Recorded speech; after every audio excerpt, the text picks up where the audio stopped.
بسم اللہ الرحمن الرحیم۔ السلام علیکم دوستو، ہم اپنے چینل پر آپ کو خوش آمدید کہتے ہیں۔ حضرت جابر بن عبداللہ سے روایت ہے، انہوں نے فرمایا کہ یہودی کہا کرتے تھے کہ جو کوئی پچھلی طرف سے ہو کر عورت سے اگلی جگہ میں مباشرت کرتا ہے، اس کا بیٹا بھینگا پیدا ہوتا ہے۔ تو اللہ تعالیٰ نے یہ آیات نازل فرمائی، ترجمہ تمہاری بیویاں تمہاری کھیتیاں ہیں، اس میں تم جس طرح چاہو آؤ۔ حضرت عائشہ صدیقہ فرماتی ہے، میں اللہ کے رسول صلی اللہ علیہ وسلم کے ساتھ ایک ہی برتن سے غسل کیا کرتی تھی۔ آپ صلی اللہ علیہ وسلم مجھ پر سبقت فرماتے تو میں کہتی مجھے بھی پانی دیجیے۔ ایک اور روایت میں ہے، وہ فرماتی ہے کہ نہاتے وقت میرا اور رسول اللہ صلی اللہ علیہ وسلم کا ہاتھ برتن سے پانی لینے میں آگے پیچھے ہوتا تھا۔ اور حضرت عائشہ فرماتی ہے کہ نہ تو آپ صلی اللہ علیہ وسلم نے کبھی میرے سطر کی طرف دیکھا اور نہ ہی میں نے کبھی آپ صلی اللہ علیہ وسلم کے سطر کی طرف دیکھا۔ میاں بیوی کے تعلق سے کچھ ایسے مسائل جن کا جاننا انتہائی ضروری ہے۔ آپ صلی اللہ علیہ وسلم نے میرے سطر کی طرف دیکھا اور نہ ہی میں نے آپ صلی اللہ علیہ وسلم کے سطر کی طرف دیکھا۔ میاں بیوی کے تعلق سے کچھ ایسے مسائل جن کا جاننا انتہائی ضروری ہے، مگر ہماری اکثریت اس سے لا علم ہے، کیونکہ دینی کتب ہم پڑھتے نہیں اور عالم دین سے پوچھنے میں ہمیں شرم آتی ہے۔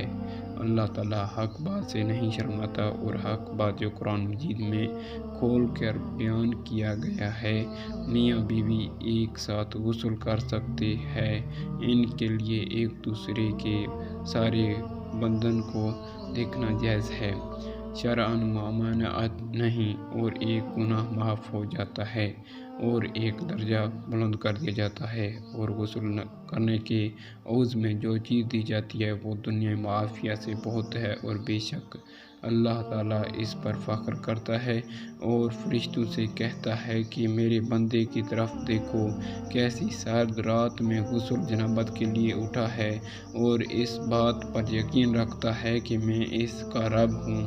تم اس بات پر گواہ رہو کہ میں نے اس کو بخش دیا۔ جمعرات اور جمعہ کو ہم بستری اور غسل کرنے کی ترغیب اس لیے دی گئی ہے کیونکہ مردوں کو نماز جمعہ کی ادائیگی کے لیے جامع مسجد جانا ہوتا ہے، تاکہ آتے جاتے کہیں نظر پڑنے سے طبیعت میں کسی قسم کی شہوت پیدا نہ ہو، اور خواہش نفس سے اطمینان ہونے کے سبب نماز اور خطبے میں دل جمعی حاصل ہو جائے۔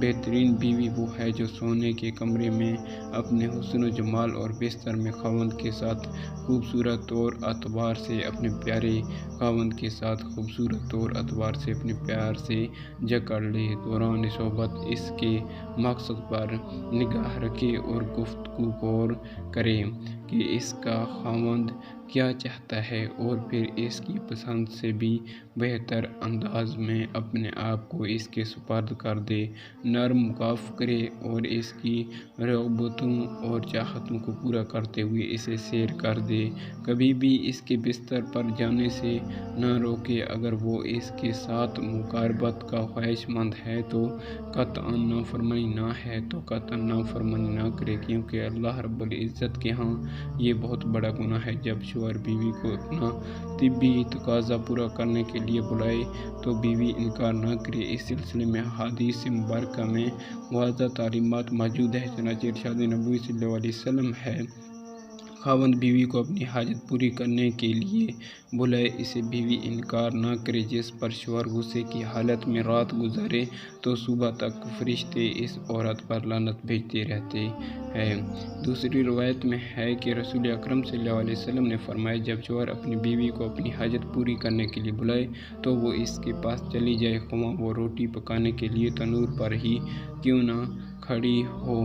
حضرت عمر کے پاس ایک شخص آیا، گرد و غبار سے آٹا ہوا، بال بکھرے ہوئے، اس کے ساتھ اس کی بیوی بھی تھی جو کہہ رہی تھی، اے امیر المومنین، اس کے لیے نہیں اور نہ ہے، میرے لیے ہے۔ مومنین اس کے لیے نہیں اور نہ ہی یہ میرے لیے ہے۔ آپ نے جان لیا کہ یہ عورت اپنے شوہر سے نفرت کرتی ہے، اس لیے آپ نے اس کے شوہر کو حکم دیا کہ وہ غسل کرے اور اپنے سر کے بالوں کو تراشا لے اور ناخن کاتر لے۔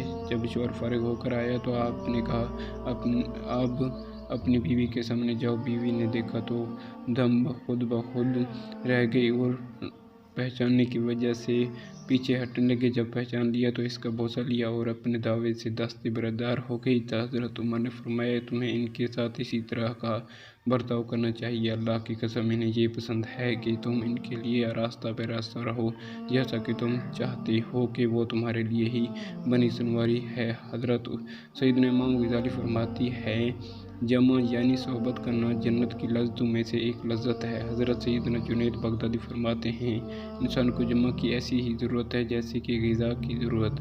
نبی صلی اللہ علیہ وسلم کے مرد کا اپنی بیوی کے ساتھ اکٹھے ایک ہی بستر میں سونا افضل ہے۔ اعلیٰ یہ ہے کہ کسی ایک کو عذر ہو، اس لیے کہ مقصد ہم بستری کرنا نہیں بلکہ مقصد بیوی کے دل میں جو خوش کرنا ہے۔ بیوی کے دل کو خوش کرنے کے لیے ایام کے دنوں میں بھی اس کے قریب ہو جانا گویا انبیاء علیہ السلام کی سنت مبارکہ مسند احمد میں ہے۔ سیدنا عبداللہ بن عباس سے روایت ہے کہ نبی کریم صلی اللہ علیہ وسلم نے فرمایا جو آدمی اپنی بیوی کے پاس آنے سے پہلے یہ دعا پڑھتا ہے، ترجمہ اللہ کے نام کے ساتھ، اے اللہ مجھے بھی شیطان سے بچا اور اس اولاد کو بھی شیطان سے محفوظ رکھ جو تو مجھے عطا کرے۔ اگر میاں بیوی کے اس تعلق میں اولاد کا فیصلہ کر دیا گیا تو شیطان کبھی بھی اس کو نقصان نہیں پہنچا سکے گا۔ فقہ میں فرمایا ہے کہ شوہر اپنی بیوی کی مرضی کے بغیر زیادہ سے زیادہ 4 ماہ کی مدت تک اس سے دور رہ سکتا ہے۔ میاں بیوی کا اکٹھے کرنا، ایک دوسرے کے ساتھ یعنی شرمگاہ کو دیکھنا گناہ نہیں۔